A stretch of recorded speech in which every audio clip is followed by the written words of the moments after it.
Welcome, welcome very, very much to Conversations. It's a pleasure to welcome to the program Johathon Rubin. And Johathon Rubin is billed as a guardian ad litem. We're going to be talking about that. I know from experience that he's somebody who is deeply, has a deep sense of morality and justice, and he's very much concerned for the interests of what is termed in a lot of the wisdom schools the least among us. And that's something that he's to be lauded for. And he's down secretary of the Clearwater, the New York City Friends. New York City Friends of Clearwater, Preet Seeger, which would give a hint that he has a sense of ecology, and he wants to talk some about fracking and other matters. But Johathon, welcome so much to Conversations. Thank you. We've so known much. each other a long time. Happy to welcome you to the set. Thank you so much for having me on the show again, Harold. It's a real distinct pleasure. I find our shows that I learn from them, that you learn from looking at the shows of you talking. Yes, not just you me. can learn from talking to yourself in the mirror too. If you want. I don't want to. I'm just joking. No, right? but I learn Yeah. about facing the camera, Yeah. about facing the host, and about talking a little more, less at length. That's good, rather than quick little sound bites, which I think the media at large goes on sound bites and very quick things. They do this tweeting now, No. You know, and it's all very, very quick movement and all that. Well, I've learned from my brother and sister-in-law, Yes, who are on the TV a lot. Your brother and sister-in-law are major figures in America, Yes. world society. Yeah, Yes. maybe you could share it. Well, if you want me to tell about my background, yes. Yeah. I come from a unique family. Okay. My grandfather, who was a city college professor and associate dean, he was a classics professor, was an immigrant from Poland. Uh-huh. My father's father was an immigrant from Russia. My father's father died at 51. So my father was essentially a son of immigrants. And he was lower middle class, and he started his own publishing company called Pindar Press. Pindar, that's a poet. Yes, Pindar was the Greek poet who chronicled the Olympics. It's associated with the feminine principle, I think. Pindar. But he also had chronicled the Olympics, I believe. Okay, And my father's company for the last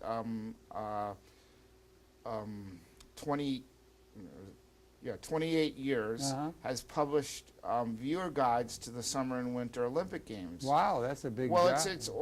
it's a form of brotherhood and sharing with people all over the world. But he's doing the guide to it, so it's a printing. Yes, thing, it's a form. It's a printing, and it's a form of corporate promotion. Yeah. And it makes money, or it did it on occasions when the Olympics were in the United States, because I guess people in the United States were interested in that corporate promotion when the Olympics were here. But the problem is the publishing industry is struggling right now. Yeah, I think it is, isn't it? Yes, Print, largely because of the internet.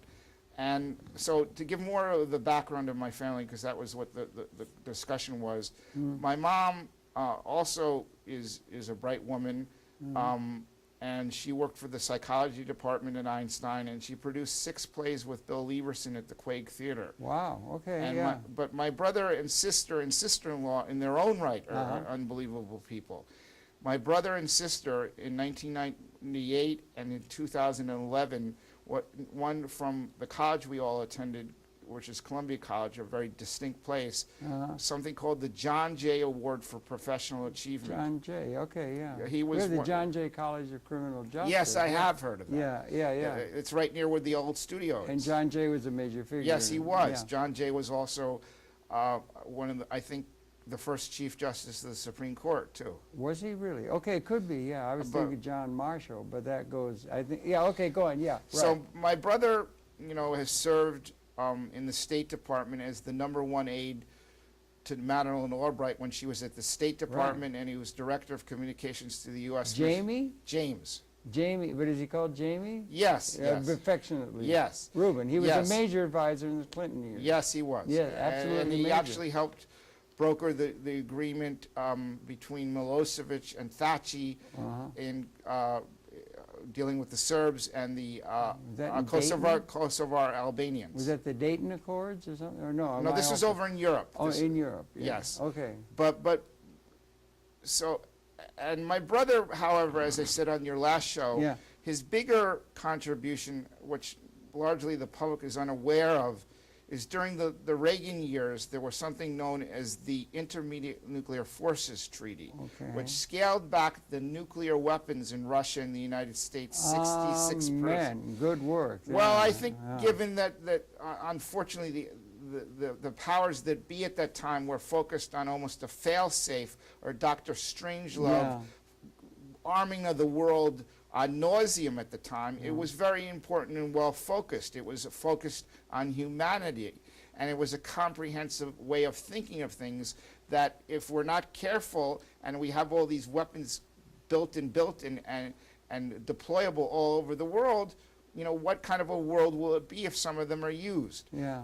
But also, and so my brother is... Some of them are a full tilt unleashing of that capability, which we were talking off camera before we started, have reached a point about 1970 of having a species lethal quality in terms of evolutionary considerations. Yes, they do. Yes, they do. Homo sapiens Yes, species. yes, I agree with that. That's a major existential new reality in the universe. Yes, it is. Yes, it is. The species lethalness of weaponry and the possible gaining of those weapons by governments that are not necessarily humanistic is something that is daunting. Well, whatever would set it off. Yeah, okay, yeah. And we also talked about the fact that we're using up the natural resources of the earth very quickly, and how the fact of the control of the natural resources, or the control of the resources of corporate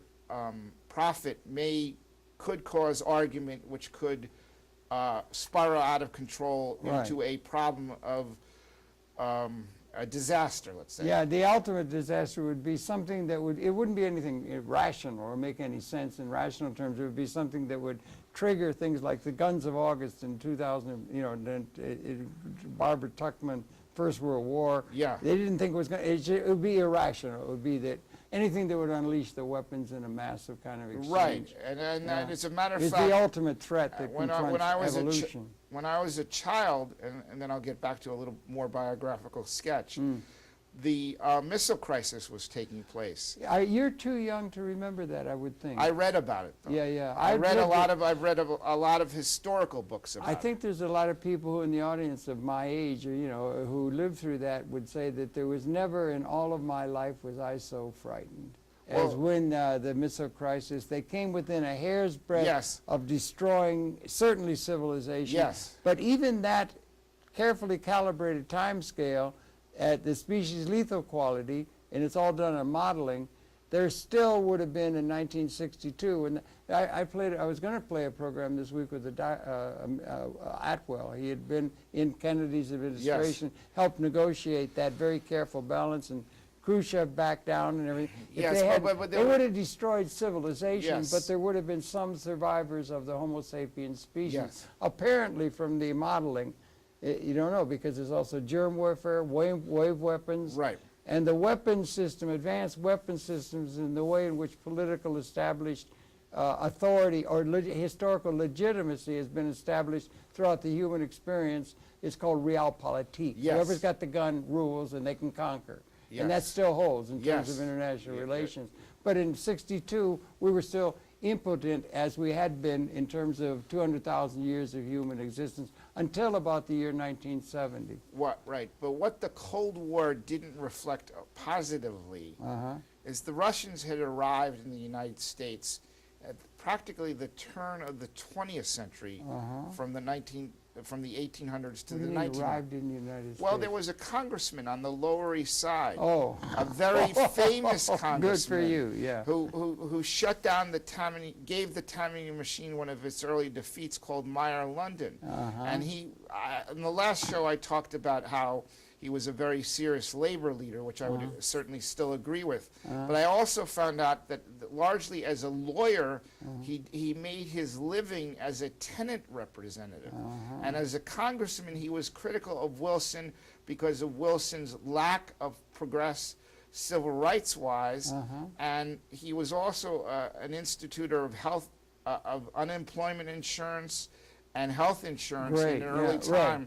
But back to my family, because I do want to close this out very quickly. Yeah. So my sister also won this John Jay Award. Yeah. And my sister has been writing articles. Her name is Elizabeth Rubin, and she's been writing articles for the New York Times, the New Republic, the Forward, and Vogue magazine. And they're very interesting articles. A wide range of magazines. And, well, she's an international journalist who's been to some of the places I wouldn't want to go myself. Yeah. She was carrying her child, who's now 5, embedded in Afghanistan. Wow. Wow. And it may not have been to the actual authority figures who she had to answer to. They might not have liked that idea. They might have felt it was wrong. But she's a Syrian journalist.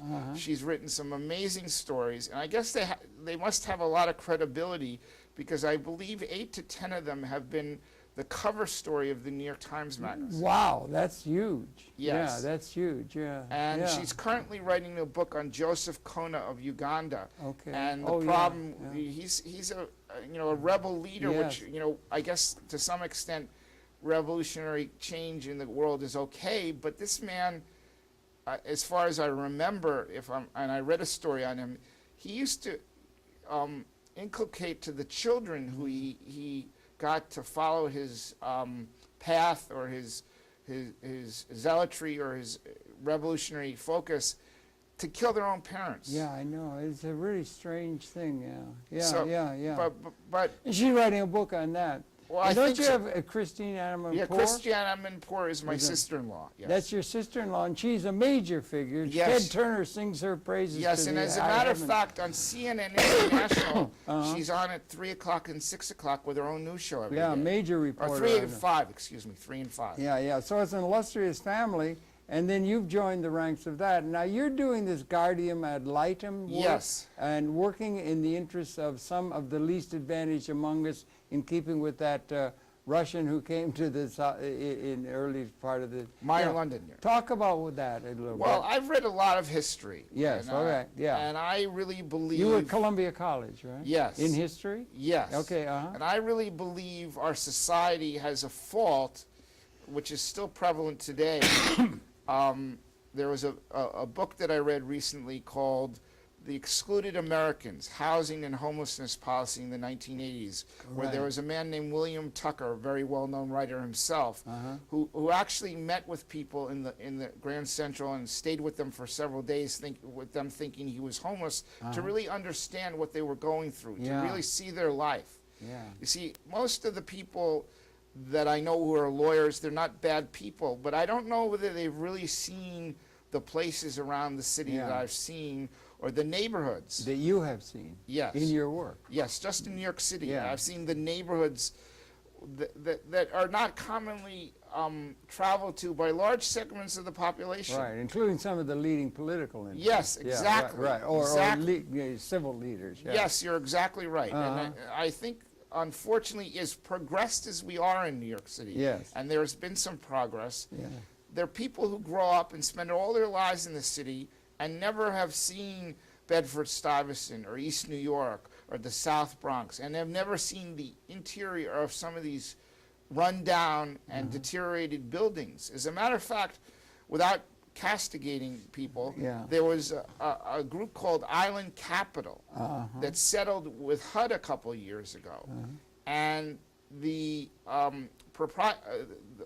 owner of the company, Andrew Farrar person, he had 500,000 code violations on his buildings in Brooklyn and the Bronx. Holy Toledo. Yes, well, he avoided jail, though, because he paid money, and I don't know anything more about why he avoided jail. But you see, to me, real estate isn't all about what drives real estate in this city, which is how to get money the fastest. That's what drives a lot of the people. Real estate's hugely important in yes, New York it is, City, but as it is, gets everywhere, but particularly yes, here. Yes, because we're so many people in such a small area. But you see, to me, real estate shouldn't just be driven by the focus of fastest profit possible.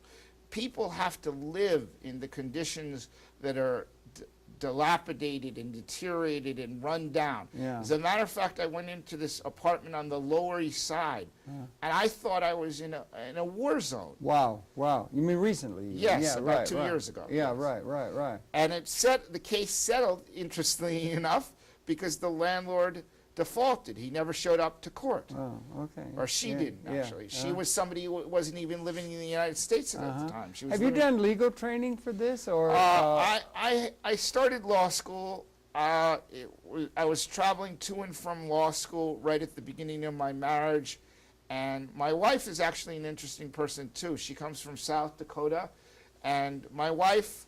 Yeah, go ahead. My wife is a scholar of considerable merit. She was Phi Beta Kappa and 2 fellowships from Hunter. Phi Beta Kappa, And she got a really? master's degree in literature from Columbia.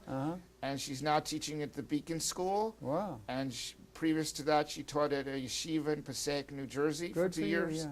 And this is not her first career. Her first career was editing. And just reflecting.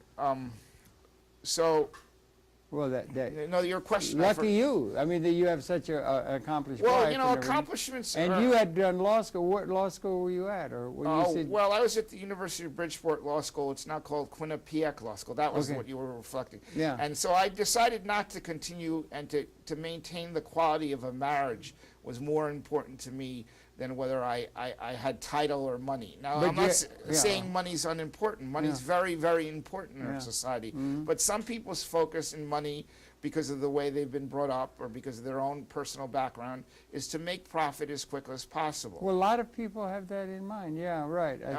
But I think there's a very famous book also called The Assassination of New York, written by Robert Fitch, a City College professor, wrote the book. Yeah. And it talks about what's known as the FIRE industries. Financial services, insurance, and real estate.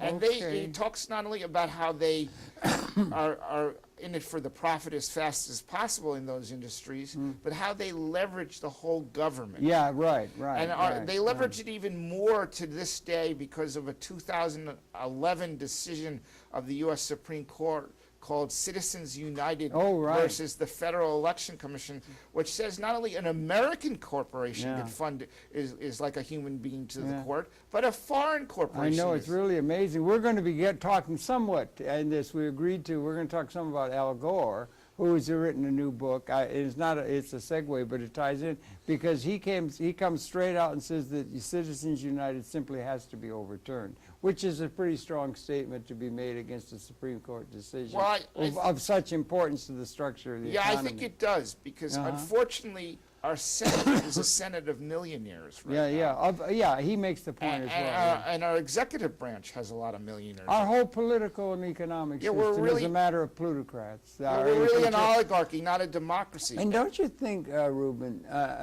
Jonathan, that it's always been like that? I mean, when you think about it, it's always been like in Rome, you had emperors, and then there were people with serfs, and then you had 1,000 years of feudalism in Europe where you had a few hereditary families that run everything. Everybody else is serfs wallowing around in general poverty and so forth. And now we've got a political system where you have a few plutocrats, and the economic reality of that is becoming so concentrated at the top. The ownership of the assets and so forth is so related to the people at the very top that it's very top-heavy and very dangerous sociologically, politically, and economically. It's dangerous to the whole species. Yeah, and they're trying to set a model for a system that reifies those kind of institutions as one that's good for the world with their drone kind of thing like that could bring some question into a foreign policy. We're going back to the focus of the oligarchy. Yeah.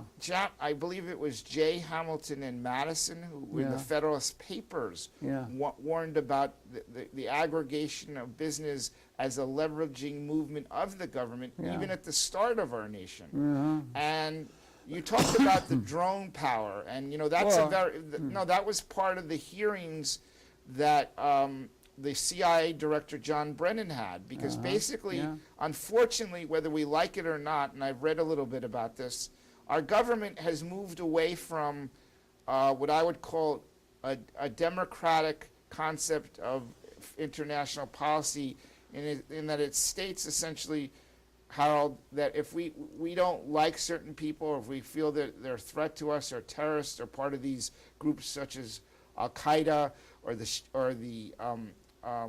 or even U.S. citizens. right, or the Taliban. That was the other group that I was thinking about. Yeah. We've gone into Pakistan and Afghanistan and killed them, or allegedly focused on killing people who were part of those groups, who were not part of those groups, and we've justified that as part of our foreign policy. But that takes us away from the notion of a democracy, which says we abide by the rule of law. Yeah, and that you give a death sentence to somebody, and there's no answer, there's no judicial review, Right, nothing like that, no standards you have to set. You just say it's done in the dark, and it's assumed, Right. and then you got all this collateral damage that happens, and it's building a great deal of anti-American sentiment all over the world. Absolutely. Don't you think? Yeah. Absolutely. And I feel the fact of what you mentioned about these drone killings is really undemocratic. It's almost authoritarian. Well, authoritarianism has been the way in which the system has operated throughout practically all of the human history. But it's not the way this country is supposed to run. Yeah, but it is.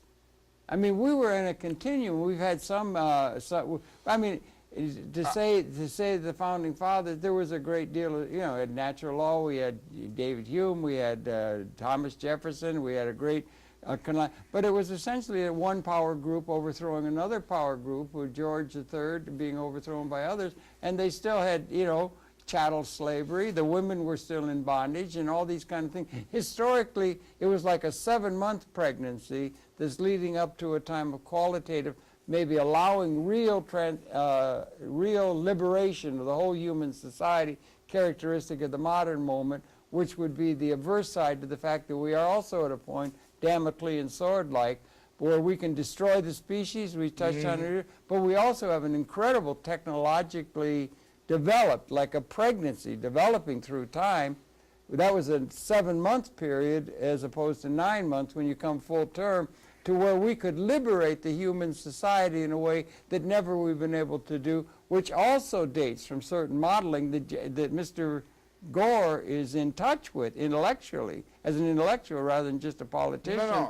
No, where we could transcend material scarcity at the level of the human society, the whole of the human society, with an ecological attachment capable of what the future requires. We have a liberating capability equally existentially significant to the destructive thing, and we are reifying outdated institution based from a period that was based upon essentially scarcity. There's not enough, zero sum, and all of the thinking that had applied to all of human history. Well, I read a very you understand. Yes, I read a very interesting sociological study of the 60s in the, let us call them, poor neighborhoods of New York City that dealt with a lot of the immigrants. Yeah. And the writer of that study was a guy named David Kaplowitz of Columbia University. Okay. And what he blew the whistle on in his own book was he basically blew the whistle on the fact that unfortunately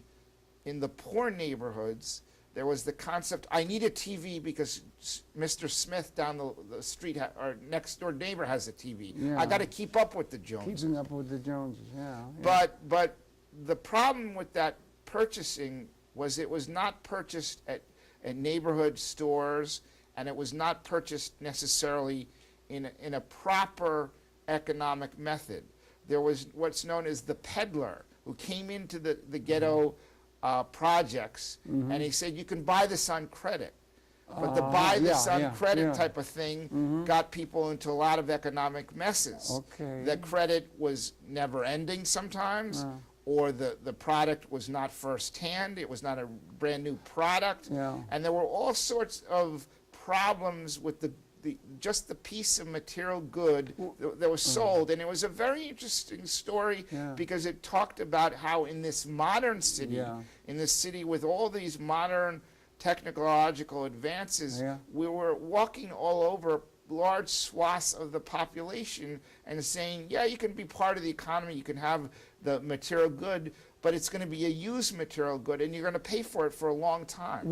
That what you were referring to, the peddler thing. What period of time were you referring to that story? I believe the story was written about the immigrant neighborhoods in the 60s, in the early 60s. 1960s. Yes. Okay, immigrant. Okay, I tend to think of Jacob Riis and the, No, I know what you're street talking Arabs about. and all that. Yes, but I know what you're turn of talking the- about. But I see. This was a study done in the 1960s. The study was done, but it wasn't going back into historic. No. Well, Yeah. no, it was really something that was showing the prevalence of problems even in that supposedly forward-thinking era. Yeah.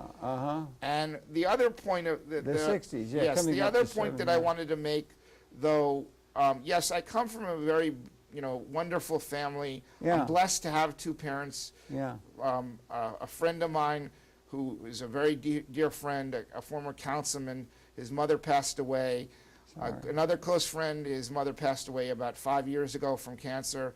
And so I feel very, very blessed to have two parents. And I feel that they've given me a lot of reflection and way of thinking about life. Yes. But I've also learned that while pushing a child for the best and for the unrealized dream of the parent might be something that was worthwhile in certain people, I personally felt that for whatever the reason, I was not going to tell my own daughter, who's very gifted, what to do. I think I worked on some French vocabulary with her for 20 minutes. Mm-hmm. But besides that, in the 14 or 15 years she studied in the apartment we live in, I didn't tell her what to do. She did very, very well on her own, and she's a real tribute to her parents. Well, you're a tribute also to, we were all raised, at least my generation, my kids and all that, on Dr. Spock. Yes. And Dr. Spock was almost totally permissive. Yes. And it was interesting. I told you about a friend of mine who I became friends with, who was the smartest person in the world. Yes. She said one of the unique, she had this smartest person, and she said one of the unique things about her upbringing was totally permissive. Just totally permissive, and no particular structure being demanded of what you do. You just, you want to find out something, go find out. And just send them loose. I feel that, unfortunately, though, some of the permissiveness in certain places has been where the person is, let us say, a beneficiary of an affluent background. Yeah, right. I suppose that would be the case. That was with. And I think, you see, what's not understood by people coming from outside the city or affluent backgrounds is that there is, to some extent, a class war going on more than. There's definitely class lines. And I think the class war has it that the hungry people or the people with less are much more determined and focused on getting the best out of their education. Whereas well, yeah, or it tends to be, it's really odd because the people that are the most affluent in that are the least permissive. Right. Because everything is there. Like we used to have, even we did before there was an internet, boys and girls, there was a time when there was no internet. Yes. But we had the Encyclopedia Britannica, and we had the Harvard Classics, and we had those things that were part, and an environment that encouraged intellectual and, that kind of thing. A Yes. general family setting that encouraged that, Yes, I wanted which to go is probably the case. It doesn't have to be, but it probably makes it easier if there is some general material affluence in that Yes. context. Whereas the people that are in most difficulty, they're the ones who seem to think the kids need to have a lot of structure. And you know Right. what I'm saying? It's odd that seems to be the case. Yes, If you understand what I'm saying, I and whether understood that everything. applies, I I wonder if that applies internationally Well, between the nations of the world. I think it applies all over the world, but in different societies, there are different ways of raising people. But I think one of the things that reflects back on what we were talking about my work, is I've read some of the works of Robert Redfield, an anthropologist, I believe, and his concept was that continuity, dignity, and stability are very, very important to people. Yeah. He was dealing with Latin American and South American rural villages, Yeah. but he said even the one-room hut, the continuity of that really centered the life of the family. Okay. Yeah. And there was a tenant I had on the east side. Yeah. He actually had two amputated limbs, one of his arms and one of his legs. But I saved his home for him. Wow. And he was he really made me feel good because I kept the continuity, the stability, Oh, thank and you. the dignity of his life even though, you know, he was not somebody who would be on TV or have the blessings of it. He was one of the least among us. Yes. As all the wisdom schools have Yes. told us to pay attention to, and we have been ignored largely by our leadership throughout all of human history. Well, getting back, though, to Mr. Gore, I really feel Mr. Gore was very accurate about climate change, very accurate about energy extraction as being dangerous, very accurate about the concept of the global mind and the technological advancements almost setting up a problem with privacy, with freedom, and with lack of personal individuality. That we've been so caught up with the commodities of our society, we have not really focused on the individuality of something as a person reading a book. Most people are not reading books anymore. They're reading these little gadgets called Nooks or Kindles because they can get books faster from the internet. That's a major change. That's one of the major changes. It's part of cybernation and robotization too. But I don't know whether the individuality is being kept. And as a matter of fact, you know, my wife was teaching existentialism, which you mentioned last semester, and she's teaching 10th grade English this semester, and the book she's focused on is 1984 right now. You see, to me, I don't feel that a personal threat necessarily, but I feel with all the commodities and the technological advancements and the technology and all of the informational gadgets, that people know a lot more about other people, and that they know things that are not really their right to know. They know things, as a matter of fact, like rumors or they just pry into, they hack into the computer, they hack into the email. Not rumors. I mean, I don't feel threatened, but I feel that to some extent there was a discussion on one of the gossip mongering. Yes, there's gossip mongering, and there's also the fact that, you know, the CIA and the FBI are listening to lots of our conversations. And that the system may be under threat because it does not have a system, what would be called, let's just say from a term that was used by Bucky Fuller and others, that Mr. Gore repairs to, which is very encouraging, Isaac Asimov and others, he was looking, Fuller, with their world game called Design Science Decade 65-75, which Mr. Gore refers to. Real intellectuals, comprehensive intellectuals, that they're looking for an operating manual for Spaceship Earth. They do not have a system in place that the future newly now not only makes available, which has never been the case, but is absolutely essential if we're to avoid, by reifying outdated institutions that are not in keeping with what the future allows. We're at a time of qualitative transformation, and they don't have a pattern. All the king's horses and all the king's men and all the intellectuals have not been able to come up with an operating manual for Spaceship Earth that's in keeping with what the future both allows newly and requires if we're to avoid destruction and maybe usher in a liberating moment that is unprecedented in all of human history. I agree with you, there's no operating manual. And he's touching on some of those things in this book. It's called The Future, 6 Drivers of Global Change. The 6 drivers. In a major intellectual way that also has political meaning, it seems to me. Well, yes, and he's very humble about his own political aspirations or lack thereof.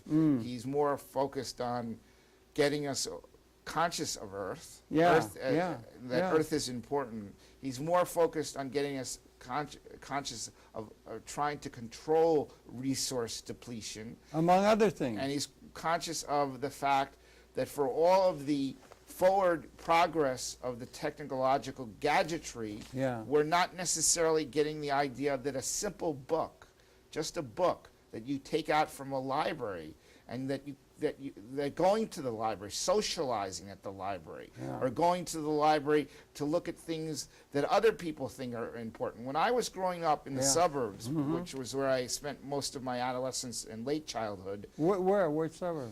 I grew up in Larchmont, New York. Larchmont, it's a great town. Yes, it is. It's right near New Rochelle. Yes, it is. They got a great cheesecake place Yes. in New Rochelle. The Yes. Red Door, have you? Never been there. Okay. But my Larchmont's a mom's got a beautiful great. little My town. mom's Yeah. got a recipe for cheesecake. The cheesecake lasts on the table. Send it, send it, send it. Okay. It lasts on Yeah. the table Yeah. for about 1 minute. Yeah, right. Yeah, yeah. But more Yeah. importantly, what Yeah. I wanted to say, Harold, Yeah. is there's the Kapos Manifesto, the Green Book, Okay. the Red Green Book. Book, the Green Book of Muammar Gaddafi. Yes. That's got interesting things. I was an Yes, advocate. of I the, know that. Yeah. And there's the Kapos Manifesto. There's the That's Louis Kelso. Yes. And Mortimer Adler. Yes. Which is a major philosopher. Yeah. Yeah. And then there's the Communist Manifesto. Yeah. And the Red Book. Yeah. And then there are those older books, Uh-huh. which have caused too many deaths, Yeah, unfortunately. yeah. Despite the fact that they really believe in humanity and brotherhood, Yeah. the Quran, the Torah, and the Yeah, Bible yeah. have been not used by the people in the powers that be Yeah. to further the human species. They've Yeah. actually been used to eliminate or cause problems for the human species.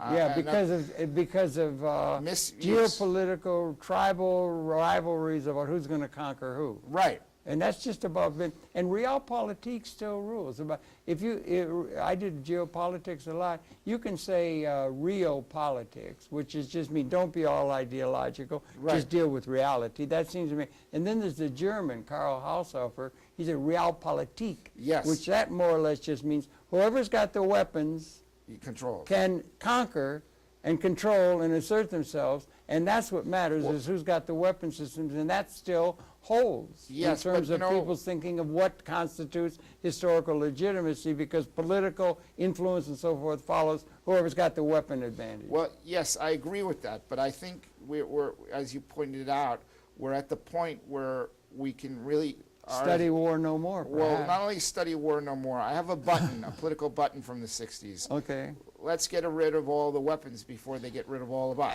I'm all for it. I'm all for Now, it. more importantly, I read a book by Timothy Snyder, a Yale historian, Yeah. called Bloodlands, Europe Between Hitler and Stalin. Yeah. And those guys were not very, they were demagogues, Yeah, they were absolutely. totalitarians, Yeah. they were dictators. Yeah. But, I'm not convinced that the communist way of life has it all good. My next door neighbor is a doctor who grew up in Moscow. Yeah. She said the bread lines and the food lines that she had to be on in the 60s and 70s, she would never go back to live in Russia. Yeah. And I am also not convinced that Stalin and Hitler were necessarily good, really because of the fact that Stalin and Hitler, if you were different from them, you were not allowed to live in their thinking. Well, they were absolutists, it Yes. seems, and they wanted to collectively, they wanted to do away with the evil institution that came off Karl Marx and Engels of private property, private ownership, and they wanted to do away with the private sector and have it all in the government, nomenclature, so you just don't have any balance between forces that exist within the society, and it was doomed from the beginning, it would seem, even though they did get a lot of ginning up for that war and so forth. I wanted to bring up a movie that my wife was also considering and possibly going to use in one of her classes. It's called Being There. Being There, With that's Peter the president. Peter Sellers, it's a wonderful Right, book. but that's a very important point. Yeah. Because Peter Sellers was seen as a simpleton in Yeah, that movie. right, yeah. And he was not seen as a world thinker or a contributor. And you see, to me, yes, world thinkers have great concepts of how we can live better or we can live more. Go ahead. But the point is, in my thinking as a guardian ad litem. Yeah, thank you for that work, I work for the disabled and the mentally disabled. Good for and you. Instead of being focused on, they didn't have a Harvard law degree or a Yale law degree, or they don't have a new breakthrough in nuclear physics, or they're not a great engineer or mathematician. The concept that I was also, besides the Al-Shosha Devarim Tovim, Al-HaTorah, Al-Avodah, What's the translation of that? I haven't finished. It's Al-Gimel Tasadim Tovim. It says, on three things the world stands: on Torah, prayer, and deeds of loving kindness. Okay. And yeah. there's another concept from the Jewish religion, I think it was a Heschelian concept, Abraham Joshua Heschel concept, that every life really matters. Okay. That when you save a human life, it's like saving the entire world. Okay, yeah. I These mean- are things that come out of the wisdom schools Yes, from yes. the best of the leaders that have been And so Heschel, largely ignored by our political leadership over the ages. and Heschel was leading at a time when the black and Jewish Out in Brooklyn. cooperation movement was at its best during the Okay, yeah, civil yeah, rights movement. Yeah, right. Heschel marched with Martin Luther King God, many yeah, times. Yeah, that was a tough time. Though. Yes, They it were was a facing tough those time dogs because, and- as a matter of fact, I looked at this book, We Are Not Afraid, about the Andrew Goodman story, and it showed that oftentimes civil rights activists and people who are pushing or struggling, is the better word, for civil rights progress were beaten up. Yeah. As a matter of fact, Oh, John yeah. Lewis, Congressman Lewis, Yeah, he was. Yeah, he was right. beaten up. Yeah, he's still And- there. Yeah. Yes, in and the he's a Congress. very amazing figure. Yeah, yeah, yeah. And, but at the same time, there's another factor of civil rights that I pointed out on the last show that we did okay. that's very, very important to me. Because, I think people are caught up by the greatest or the big person theory. Yeah, And yeah. I don't believe humanity is necessarily going to be historically or futuristically good if we're just focused on getting as much money as fast as possible, getting as much fame as fast as possible, having as much status or having as much degrees or job status. All of which is characteristic of the current leadership of the planet, don't you think? Absolutely. Okay, now on that point, if we could, okay, I agree with you on that, Yes. right? Well, I think we're in agreement, We're- and I congratulate you enormously on your work with some of the least advantaged, and Yes. it's very dismaying how many people in 2008 were thrown out of their homes and foreclosed Yes. and that, and also for the work you've done with Clearwater and Mr. Seeger and the environment and that. But back again to this thing, we've only got so much time. We've got about a few minutes left. And I did see, back to Mr. Gore, okay, Yes. for a moment? Sure. And in trying No to problem. encompass this, and trying to get a vision of things that does have some, not only intellectual heft to it, but also political reality in a certain kind of sense. And he's got this new book out, and he was on C-SPAN, Yeah. a major service. I Yes. couldn't live in a universe without Brian Lamb's C-SPAN. But he was there talking to a group down in Savannah Yeah. over this, this reason. And I recorded the whole thing because I was very impressed. And I've got a clip that maybe we can set it up. But I just wanted to get one point okay, in. get the point in, and then There let's was get to the that clip. civil rights leader who all Yeah. of the civil rights politicians, including Barack Obama, have stepped on the shoulders of is Charles Houston, a Harvard Law graduate in the 1920s, who basically was the head of the NAAC Legal Defense Fund for 20 or so years, who founded Howard University Law School, who was basically decided in his own vision of thinking that we weren't going to get to the best, the greatest, or the quintessential Yeah. possibilities in life without education. Okay, okay. And so instead of And what it, was his name again? Charles Houston. Charles Houston. Okay, I didn't And know now that. he was yeah. actually the mentor, as I said on the last program, to Thurgood Marshall. Wow. Okay. Yeah. Right. And he was really a forerunner of change. okay. He was along probably particularly that civil rights. civil rights that absolutely had to be hero. addressed. That's probably, if Yeah. you asked 90% of the Yeah. people in New York City who he was, they wouldn't know anything I know. about I'm ashamed to say I didn't, but I'm going to ever since now. He- And you're there's, gonna a make me bio- one. there's a biography in the New York Public Library that's not checked out. And he was there, what years is that? In the 40s? He was or- a civil rights leader from about, so- I mean, from about 1929 to 1950. 29 to 50. Not a okay, that leader. was all leader. Yeah. He was but- a leader in that he litigated Yeah. the cases that empowered Uh-huh. the civil rights Thurgood movement. Marshall, no less, yeah. Yes. And the whole thing. There was all. That's it. This is a process where things get happening, and they're. But his focus, I'm sorry I cut you off. I No, do it's want to all hear right. what you have to say as well. His concept, which was something that unfortunately I didn't get to realize of being a teacher, but his concept was that civil rights was going to really achieve something more than most of the citizens understood, when education was going to be something that everybody got as a dignity. As a dignity, as a right, as a dignity, as a means to dignity. Well, as a means to dignity, as well as a dignity in of itself. Okay. Because I just saw a sign about this 70-year-old on the phone booth who finally learned to read, which is great.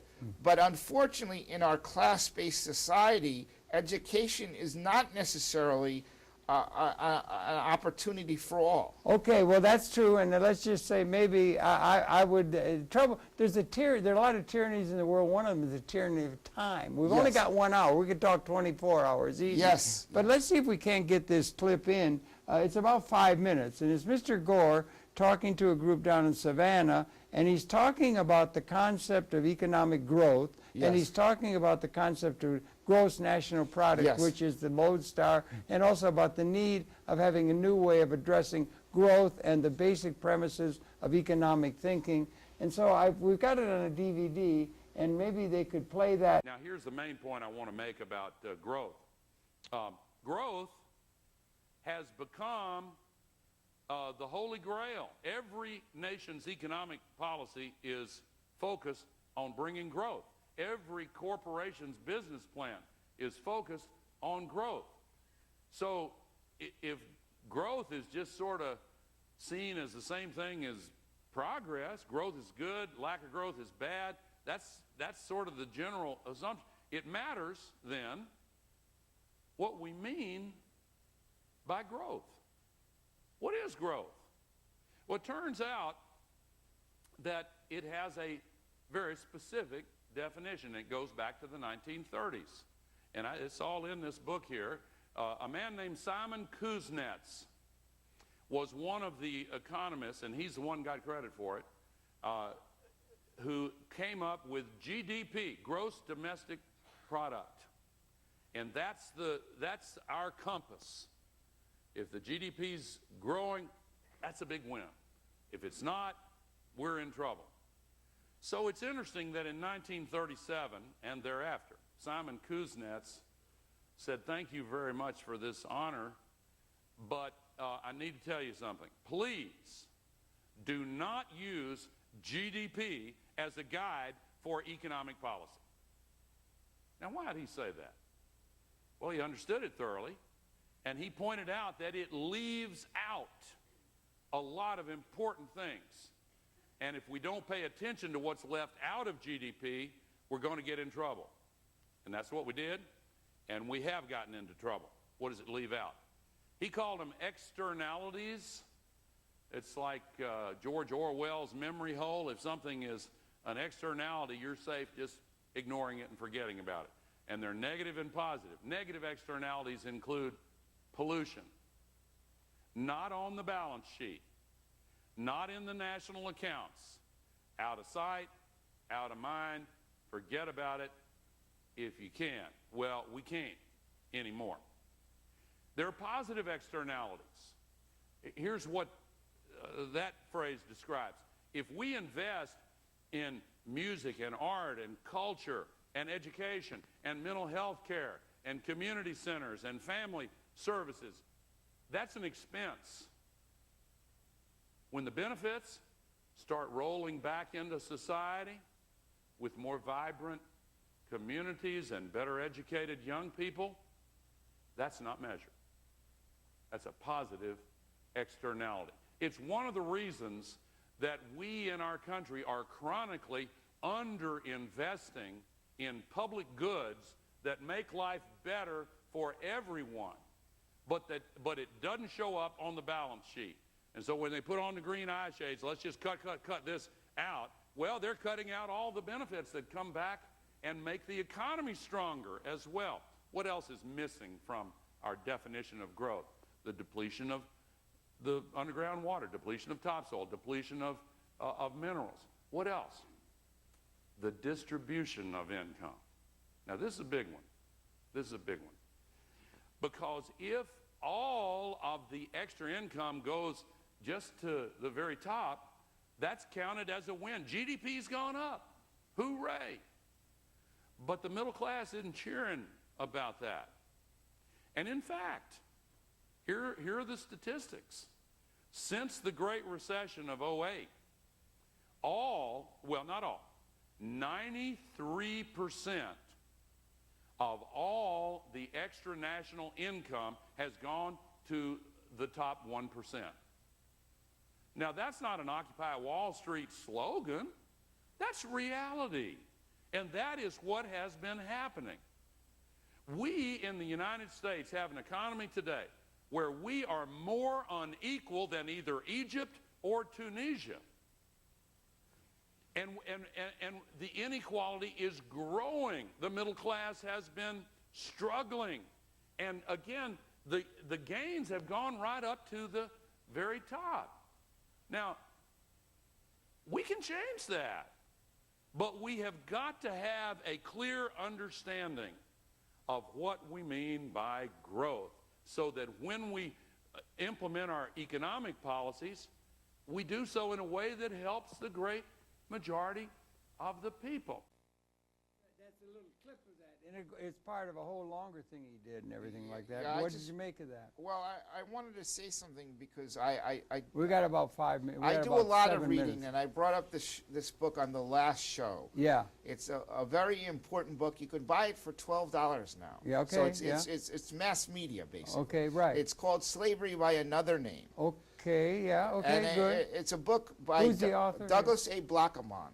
Blackaman. Yes. Okay. He is a Wall Street bureau chief for Atlanta, Georgia. Okay. But the interesting thing, our country and our economy in the South was based on agriculture, a lot of, and that was the reason for the slave system, the sharecrop system. Yeah. But what's not commonly known is that in the 1950s, not the 1930s, but the 1950s, you could be poor, and you could be black, and you could be walking the streets, and you could be picked up for loitering. Yeah, I know. I was raised. And you could be tried by a magistrate, but the magistrate didn't have to be a lawyer even. He could just be an appointee of some government official. He could try your case. He could fine you $35. This is the 50s you're talking Yes, about? the 1950s in USA, America, in Savannah, in Alabama, in South Carolina. Part of Jim Crow? Yes, Yeah, yes. right, But the big thing disgusting, is, but the big thing about this is you could be picked up, you could be arrested and tried by a magistrate, not a lawyer,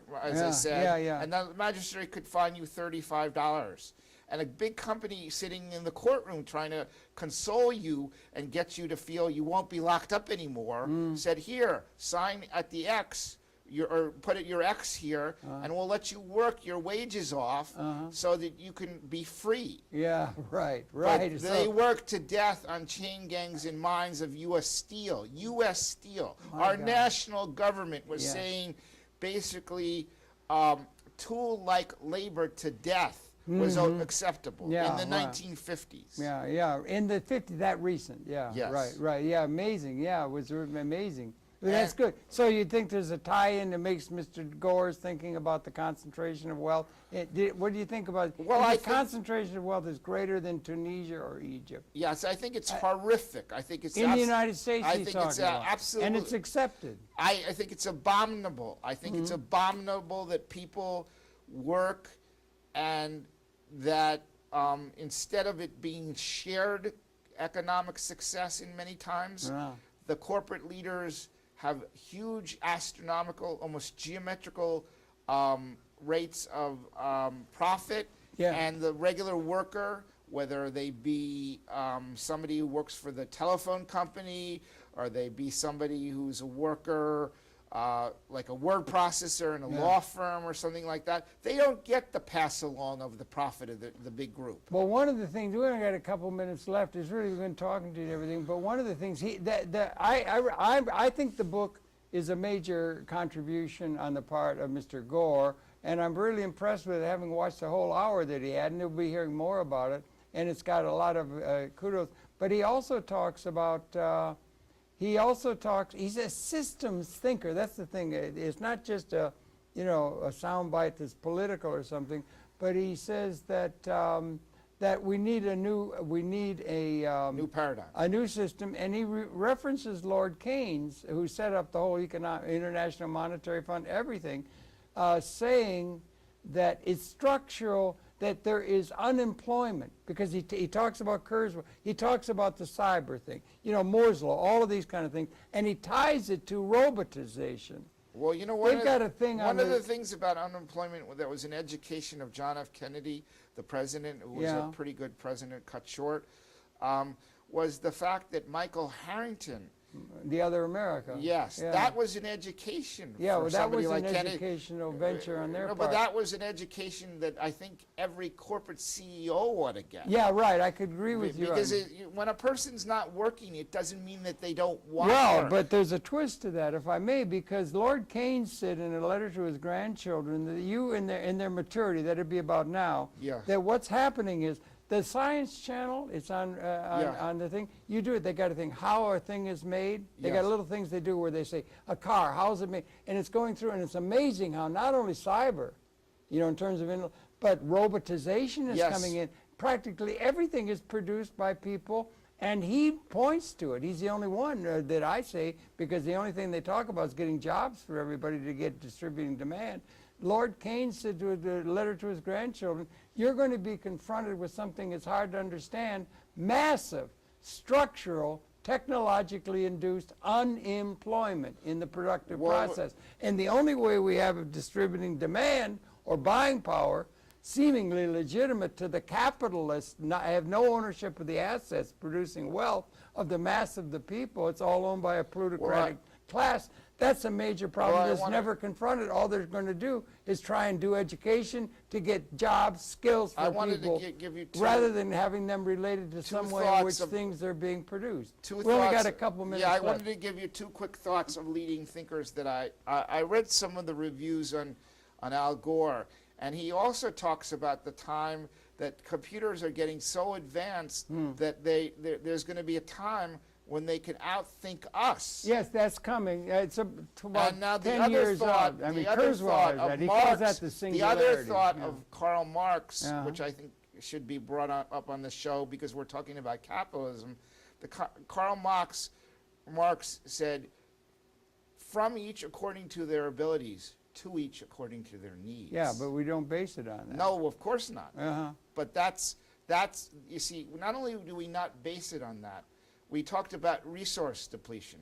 So we go into these poor third world countries as multinational corporations, and we deprive them of the very essence of their earth by ripping and raping the resources right out of there. Yeah. But how much do we give back to those Very poor, little, I'm afraid. And poor and backward and uneducated and dying people who have a much shorter lifespan than us, much less opportunity. very well said. And one of the tyrannies, again, has always been here, evolutionarily or historically, is time. We've run out of time. Thank you so much. Good to talk to Thank you. And you it's so your pleasure much. to have the perception. Jonathan Rubin, good to talk with you. We touched a base, touched on a lot of different subjects, and we invite you to tune in. We'll be coming back again next time, and so tune in, and thanks a lot for coming in. And we got to keep talking like this. We got to have more of these shows. Got to have more of this, yeah, okay. And maybe I'll have the book read by then. Okay, really good. Okay, thanks again for viewing.